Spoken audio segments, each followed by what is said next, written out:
একটি অভিযোগ দায়ের করেন। সোমবার দুপুরে উপজেলার 10 নং গল্লাই ইউনিয়নের হুটকাতলি। একটু বলেন তো। সেদিন হয়েছিল আমি ঢাকার উদ্দেশ্যে রওনা দিয়েছি, আমি আর আমার ভাই মিজান, ছোট ভাই।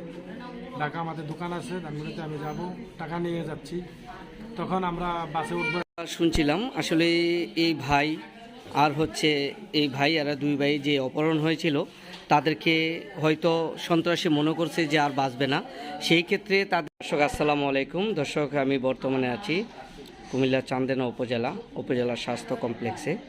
তো খবর পাই যে দুই ভাই একসাথে অপহরণ হয়েছিল।